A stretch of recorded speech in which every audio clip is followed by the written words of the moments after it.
ಹರಿ ಓಂ ಬಂಧುಗಳೇ, ತಾವೀಗ ಇಲ್ಲಿ ನೋಡ್ತಾ ಇರುವಂಥದ್ದು ಇದು ಪೈಕಸ್ ಗಿಡ. ಇದರಲ್ಲಿ 4 ಗಿಡ ಇದೆ. ಇದನ್ನು ನಾನು ಈ ರೀತಿ ತಂತಿ ಕಟ್ಟಿ ಇದನ್ನು ಈ ರೀತಿ ಸ್ಟೈಲ್ನಲ್ಲಿ ಇದನ್ನು 4 ಗಿಡವನ್ನು ಈ ರೀತಿ ಮರ್ಜ್ ಮಾಡುವಂಥ ಒಂದು ಪ್ರಯತ್ನವನ್ನು ಮಾಡಿದ್ದೇನೆ. ಮಧ್ಯದಲ್ಲಿ ಹೀಗೆ ಪೈಪ್ ಪೀಸನ್ನು ಇಲ್ಲಿ ಈ ರೀತಿ ಪೈಪ್ ಪೀಸನ್ನು ಇಟ್ಟಿದ್ದೇನೆ, ಯಾಕೆಂದರೆ ಅದರ ರೌಂಡು ಸರಿಯಾಗಿ ಬರಲಿ ಅನ್ನುವ ದೃಷ್ಟಿಯಿಂದ.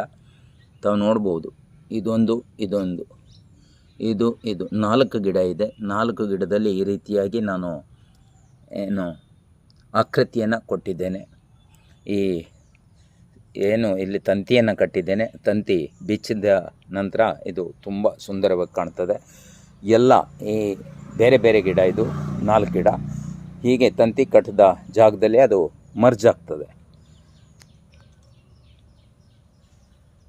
ಆದರೆ ಇದು ನಾನೇನು ಈ ರೀತಿ ಇದನ್ನು ಗಿಡವನ್ನು ಈ ಆಕಾರ ಕೊಟ್ಟು ರೆಡಿ ಮಾಡಿದಂಥ ಸಂದರ್ಭದಲ್ಲಿ ಜೋರು ಮಳೆ ಇದೆ. ಆದರೂ ಈಗ ಪೈಕಸ್ ಗಿಡಕ್ಕೆ ಯಾವುದೇ ರೀತಿಯ ಸಮಸ್ಯೆ ಇಲ್ಲ.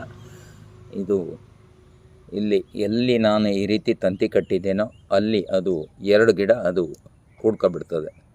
ಕಸಿ ಮಾಡಿದಾಗೆ ಅದು ಜೋಡಿಸ್ಕೊಳ್ತದೆ. ನನ್ನ ಗಾರ್ಡನ್ನಲ್ಲಿ ಆರ್ಕೆ ಬೋನ್ಸಾಯ್ ಗಾರ್ಡನ್ನಲ್ಲಿ ಸುಮಾರು 60ಕ್ಕೂ ಹೆಚ್ಚು ಬೋನ್ಸಾಯ್ ವೃಕ್ಷವನ್ನು ನಾನು ಬೆಳೆಸಿದ್ದೇನೆ. ಸುಮಾರು 24 ವರ್ಷದಿಂದ ಬೋನ್ಸಾಯ್ ವೃಕ್ಷವನ್ನು ಬೆಳೆಸ್ತಾ ಇದ್ದು, ಈಗ ಎಲ್ಲಾದರೂ ನರ್ಸರಿಗೆ ಹೋದರೆ ಮತ್ತೊಂದು ಗಿಡ ನೋಡಿದ್ರು ಅದನ್ನು ತರುವಂಥ ಒಂದು ಕೊಡುವಂಥ ಖುಷಿ ಬೇರೆ. ಆ ಖುಷಿನೇ ಬೇರೆ.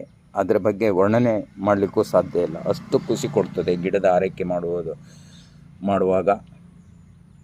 ನೋಡಿ,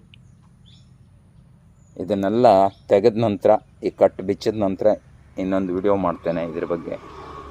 ಜೈ ಶ್ರೀರಾಮ್.